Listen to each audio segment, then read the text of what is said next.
Olá, gente, tudo bem?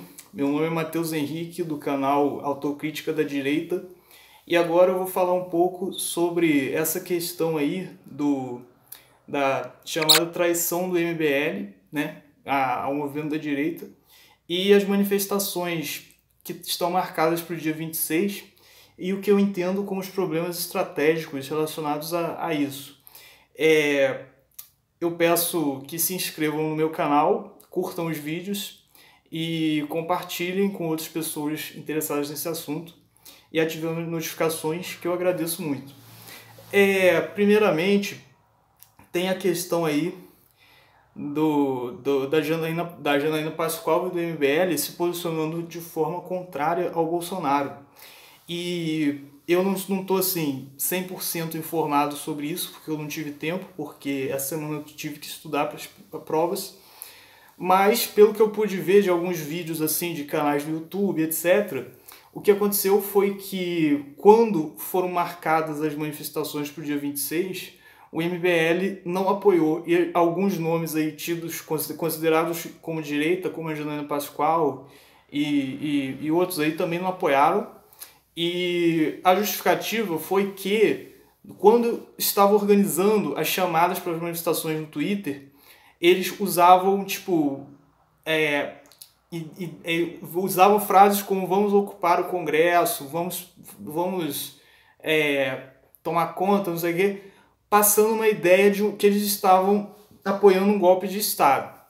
E aí o que o MBL deu como a justificativa foi que eles não iam apoiar um governo, não iam apoiar um movimento que fosse subversivo com a ideia de um golpe de Estado, e também não iam participar de uma manifestação irracional que seria só meramente a favor do Bolsonaro, foda-se, sem uma pauta definida. Eles queriam participar de uma manifestação que tivesse pautas definidas e tudo mais. E a Janaína Pascoal, que eu entendi também, foi criticando os caras irracionais do PSL e tal, que tinham definido essas pautas, e que, aliás, que não tinham definido pautas claramente, que tinham falado em ocupar o Congresso e tal, que ela não era a favor dessas manifestações golpistas, antidemocráticas. Então foi por aí que ela se manifestou. Em relação a isso, entre as coisas que eu pensei foi o problema da Janaína Pascoal.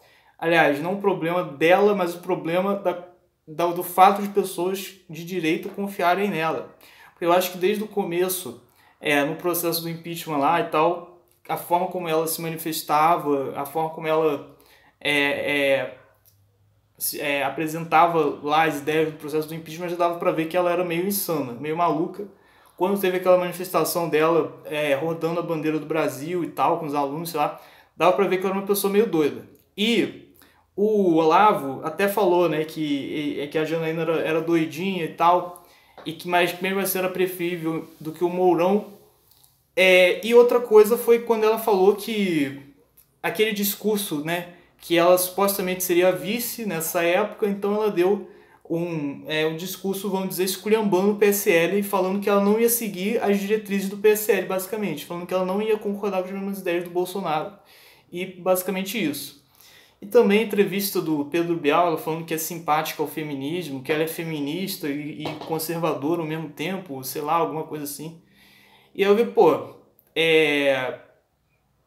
isso na verdade, o problema não é ela ser assim, o problema é uma pessoa assim ganhar destaque na direita e ganhar a confiabilidade de muitos eleitores de direita.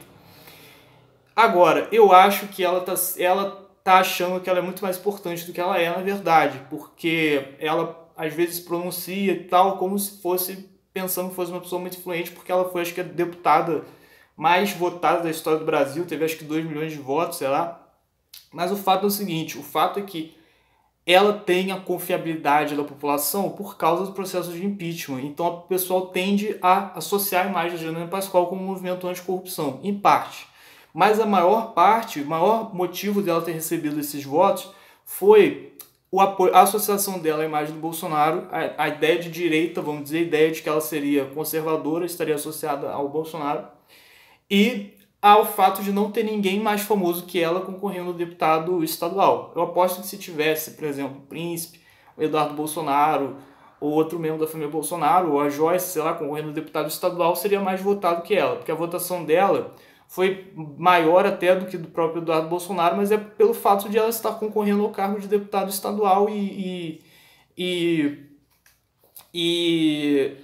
não ter ninguém de destaque também concorrendo, tanto destaque, tão conhecido como ela, concorrendo a deputado estadual. Então, eu acredito que depois dessas declarações aí, dessas manifestações extremamente, vamos dizer, duvidosas aí, preocupantes da Janaína Pascoal, eu acredito que grande parte do eleitorado de direita vai retirar o apoio que deram a ela e vai acontecer igual o João Willis. Ela teve uma diminuição imensa na quantidade de votos. Eu acho que vai acontecer isso com ela e eu, pelo menos, torço para que aconteça isso com ela, porque o movimento de direita que confia numa pessoa dessas, que sempre deixou claro que não tem ideia do que é direita, é preocupante. O próprio Olavo de Carvalho falava que a Janaína Pascoal era analfabeta política. Ela entendia muito de direito, mas em relação à política ela não entendia nada. E eu percebi que isso é muito claro porque,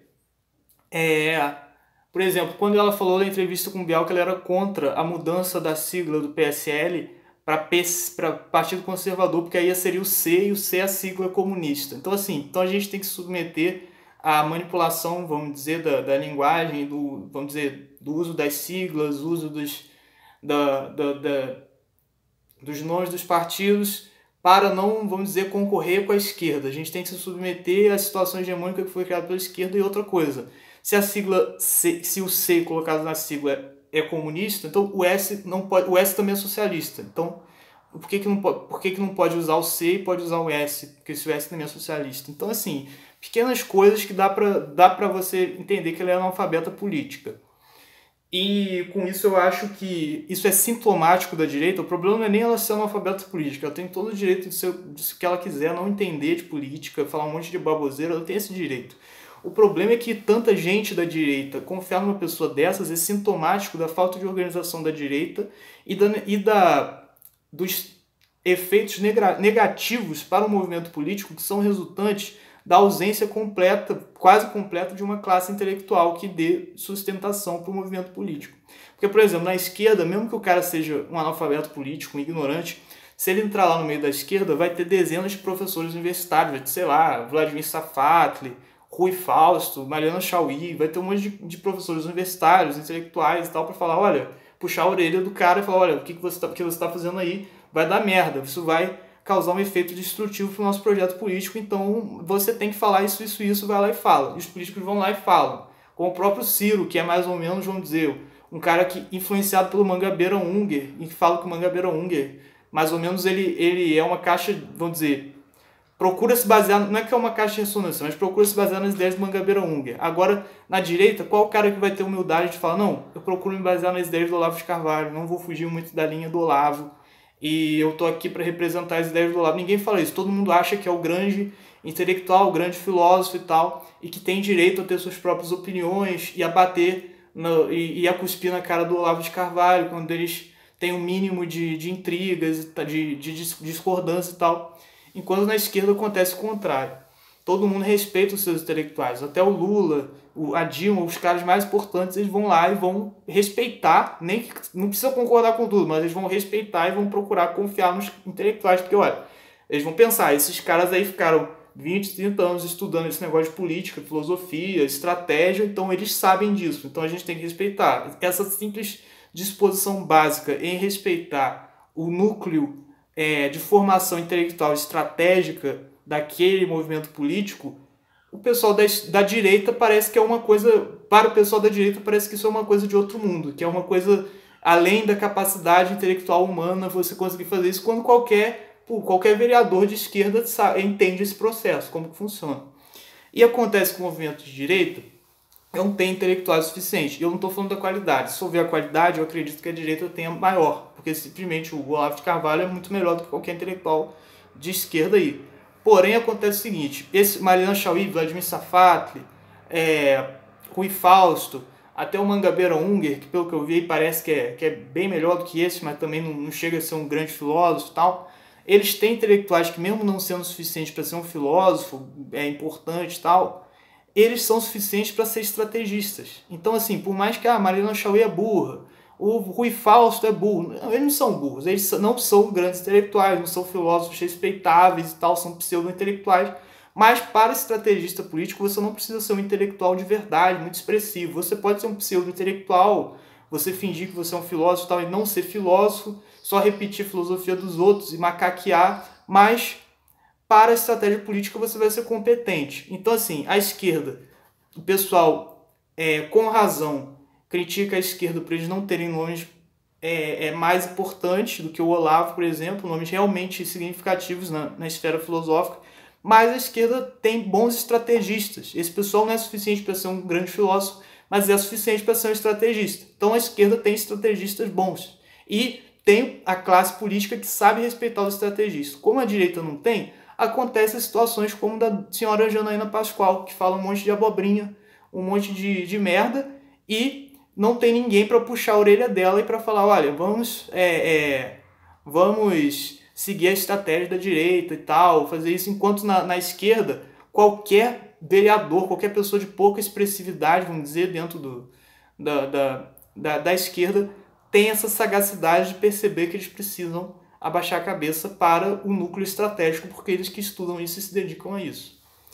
Enfim, esse assunto aí é longo e é desagradável, e, portanto, eu vou tentar fazer vídeos menores e vou tentar expressar o que eu quero separando em tópicos. Então esse vídeo vai ficar só para a senhora Janaína Pascoal. Ela merece um vídeo inteiro. Então é isso aí, muito obrigado.